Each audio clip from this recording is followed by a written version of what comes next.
嗨，大家好，欢迎来到上师厨房。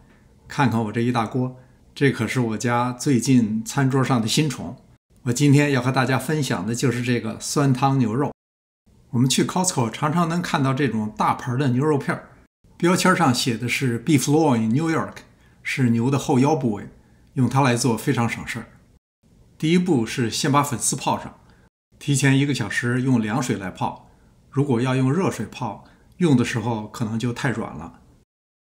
这一盘牛肉是 3.4 磅，我大约用了1磅多一点。说实话，这牛肉片切的有点厚，而且大，横着切2刀，小一点更合适。做这道菜，一个主要的调料就是黄灯笼辣椒酱，就是用这种黄灯笼辣椒腌的，一般华人超市里都有。我用的是香辣型，没敢用特辣型，但是也比普通的辣椒酱要辣。不过没有油，是清爽的酸辣味道，再加一点泡椒，这是不同的酸辣味道。如果不怕辣，可以再加点小米椒。前面出现了2种酸味，再加一种温和的，那就是西红柿的酸味。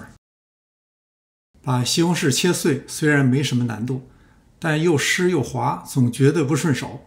我琢磨了一种切法，大家看看这样切怎么样？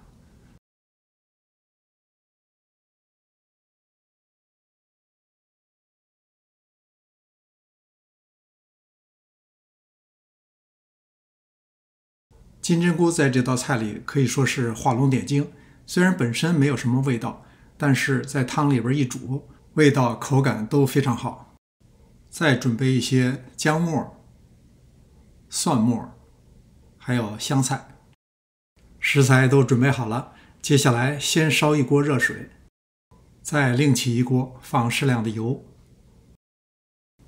下入姜末、蒜末，还有泡椒，小米辣我留着最后再放。炒出香味以后，下入西红柿丁。西红柿炒烂出汁以后，下入黄灯笼辣椒酱，半汤匙盐。辣椒酱比较咸，如果汤放的少，盐要少放。1汤匙酱油，放入1大盆鸡汤。如果没有鸡汤，用清水也可以。因为粉丝比较吃汤，所以放汤一定要宽一些。接下来大火煮开。刚才那锅水也正好开了，我是用它来焯牛肉。Costco 的牛肉还是比较新鲜，而且没有什么味道，血水也不算太多，所以直接焯一下就可以了。焯水不能过，要趁着还有微微的粉红色就捞出。汤锅正好开了，下入2汤匙白醋，1汤匙料酒，特别是料酒，如果早放，蒸发殆尽也就失去意义了。下入粉丝和金针菇，粉丝是用凉水泡的，这时候实际上还是有点硬。随着接下来的操作，粉丝应该软硬正好。汤再次煮开，就可以下入牛肉片，大约再煮1分钟。我们平时在家里做饭，怕油烟，所以一般都不太喜欢浇明油，那就把小米辣和蒜炒一下。这样操作油温比较低，效果一样好，只是别炒时间太长，迅速淋在表面就好了。4种酸味，4种辣味，绝对是够酸够辣，保证让你吃得过瘾。这道菜配上米饭，估计最后吃的连汤都不会剩。